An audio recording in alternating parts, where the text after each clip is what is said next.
So he wanted to go up and fight Islam Makhachev at 155. And Topuria, he's in real trouble. Islam looked like Michelangelo sculpted.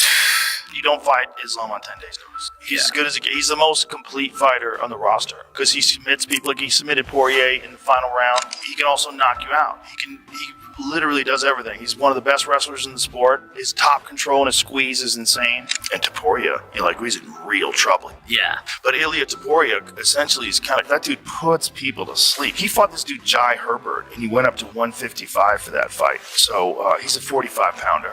And he said, I'll take a fight at 55. He gets head kicked in the first round, and he caught Topuria with the perfect head kick. He got dropped. He scrambled, got a hold of him, neck blasted him against literally slept him, face planted him, and walk-off KO. He's an animal, dude.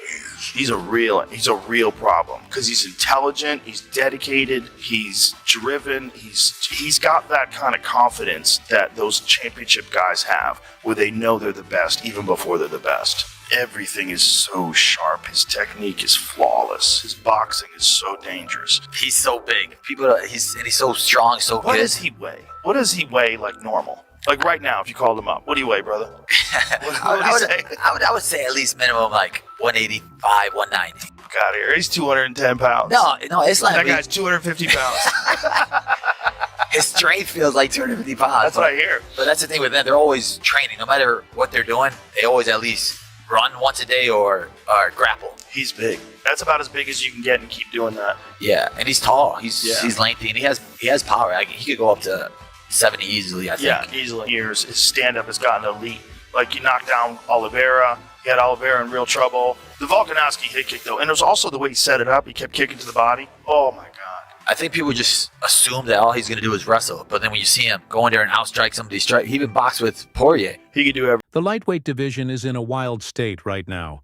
Dustin Poirier just shook things up by saying he's open to fighting Ilia Topuria if Topuria moves up to 155. That would be a huge matchup. Poirier's power and experience would be a serious test for Ilia before he even gets to Islam Makhachev. I still think Topuria would struggle against Makhachev, but it would be exciting to see how he handles a veteran like Poirier at 155. Meanwhile, Charles Oliveira isn't backing down from his claim to a title shot. He was supposed to get his rematch against Islam, but things fell apart. If we end up getting Topuria versus Islam right away, that would be massive. If Islam wins, he's likely moving up to 170, and if Ilia is serious about competing at lightweight, Dana White has already said he would have to vacate the featherweight belt. If you say that Ilia Islam is the fight that we're sort of working towards, or could he be fighting? There's still other possibilities, so there's a lot of shit going on right now. Yeah. Otherwise, I would have said. Did he vacate the belt, or did you guys say, if you're moving to lightweight, then we don't want to hold up the featherweight division? He said, I've done everything I can do here. I'm ready to move up. He said, I shouldn't be holding up anybody's opportunities, and I respect when guys do that. With the guys that he beat, if you look at who he beat and how he beat them, and I don't think he loved making that weight. The situation is getting even crazier because Volkanovski is just waiting. The second the title is free, he's coming to take it back. So yeah, the whole division is a mess, but in the best way. Who fights? Who first?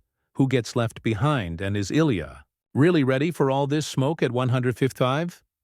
Ilia Topuria is the undefeated 16-0 featherweight champion fresh off back-to-back knockout wins over Alexander Volkanovski and Max Holloway. Now he's eyeing the UFC lightweight king who has dominated names like Charles Oliveira, Dustin Poirier, Volkanovski, Islam Makhachev, and more. The crazy part is Islam is on a 16-fight win streak, and Ilia is also on a 16-fight win streak. If this fight actually happens, it's not just champ versus champ, it's two unstoppable forces colliding. We'll get back to the lightweight chaos in a moment, but if Ilia moves up, the featherweight division becomes just as wild.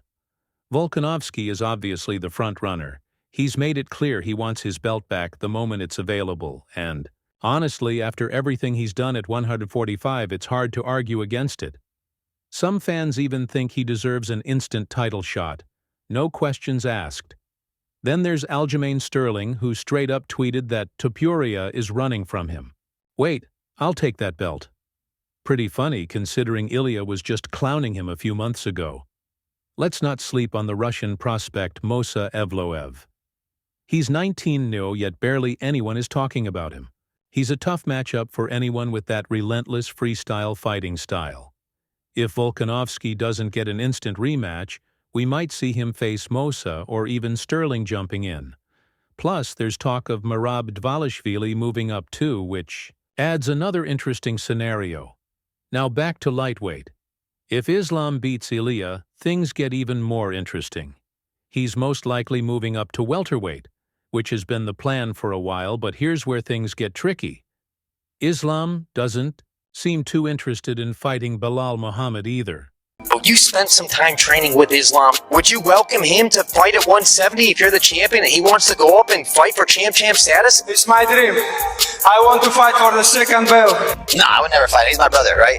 I think he could literally go up to 185 and win the belt. People don't know how big he is and how strong he is and how talented he is. He's as big as these guys. I've seen Duplessis. I've seen Adesanya in person. The same manager, we will do something. Came to the camp.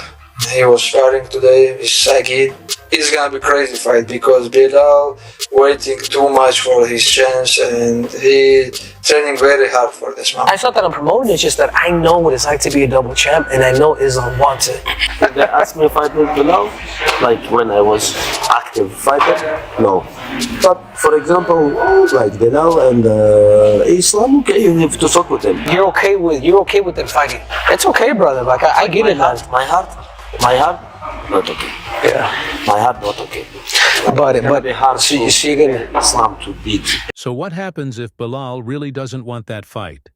He'll have to vacate the welterweight belt, even though he hasn't defended it once. That opens the door for Islam to fight someone else at welterweight, while Belal could just move up to middleweight instead. But if Ilia actually pulls it off and beats Islam, that's where things get really messy. Not only does Islam lose his belt, but now what does he do? Does he stick around at lightweight or does he still move up?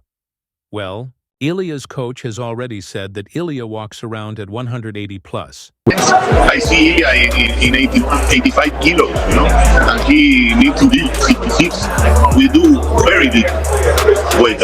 He hates that weight, He do it a lot of times, and it's very harder every time we do it. He don't want to do this anymore, and that's why I want to go up to the next weight. So if he loses, does he stay at lightweight or go back down? Either way, this fight could shake up two divisions at once. We're looking at two possible scenarios, both absolute game changers. Scenario 1. Islam sticks around at lightweight a bit longer. Maybe he runs it back with Charles Oliveira or faces Arman Tsarukyan in a rematch. Meanwhile, Ilia fully commits to 155 by taking on Dustin Poirier, which would be an absolute striking war. If both guys win, boom, Islam versus Topuria gets booked. And the hype is even bigger. Scenario 2. The UFC skips all that and goes straight to Islam versus Topuria in June or July. One super fight that risks shaking up two divisions at once. Featherweight is left without a champ, and lightweight is thrown into chaos. High risk, high reward. So should Topuria move up for the super fight, or should he defend his throne and let Islam handle lightweight first? If you want Topuria versus Islam, subscribe for more chaos and comment your dream matchup.